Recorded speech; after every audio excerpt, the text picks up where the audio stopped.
Hi అండి, నమస్తే. నా పేరు Sravani. Welcome to my kitchen and craft.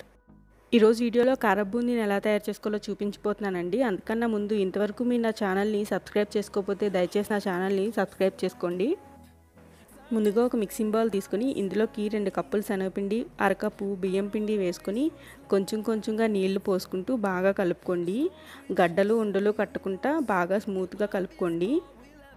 పిండి ఈ కన్సిస్టెన్సీలో ఉంటే సరిపోతుందండి.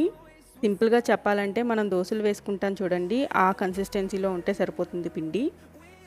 ఇప్పుడు స్టవ్ పై కడాయి పెట్టుకొని ఇందులోకి డీప్ ఫ్రైకి సరిపడా ఆయిల్ పోసుకొని బాగా హీట్ అవనివ్వండి. ఇప్పుడు ఇలాంటి ఒక చిల్లులు జల్లెడ ఆర్ బూందీ మేకర్ని తీసుకొని శనగపిండి కలిపి పెట్టుకున్నాం కదండి, అది ఈ చిల్లులు జల్లెడలో గరిటతో పోసుకొని దోశలాగా నెమ్మదిగా తిప్పుకోండి.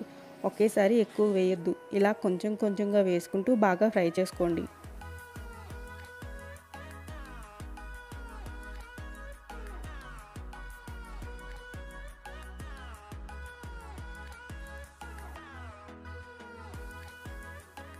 ఈ వీడియో క్లిప్లో చూపిస్తున్నట్టు ఇలా చేస్తే సౌండ్ వస్తుంది కదా, ఇలా వచ్చేంత వరకు వేయించుకొని ఇవి ఇప్పుడు టిష్యూ ఉన్న బౌల్లోకి ట్రాన్స్ఫర్ చేసుకోవాలి.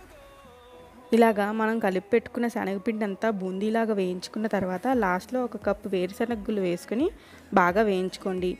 ఇవి వేగుతున్నప్పుడు పేలే ఛాన్స్ ఉంటుందండి, కొంచెం జాగ్రత్తగా చూసి వేయించుకోండి.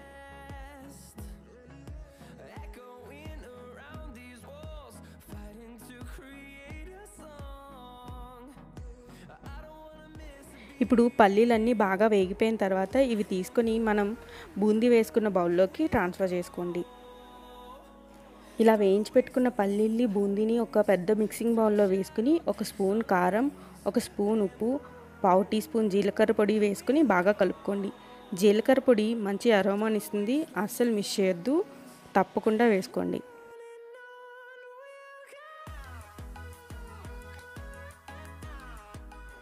ఇప్పుడు మీకు నచ్చితే లాస్ట్లో 1 గుప్పెడు కరివేపాకు తీసుకుని ఇలా ఫ్రై చేసుకొని బూందీలో కలుపుకోండి. అంతే అండి, ఎంతో టేస్టీ కారపు బూందీ రెడీ అయిపోయింది. మీరు ఇంట్లో తప్పకుండా ట్రై చేయండి. మీకు ఎలా కుదిరిందో నాకు కామెంట్లో చెప్పండి.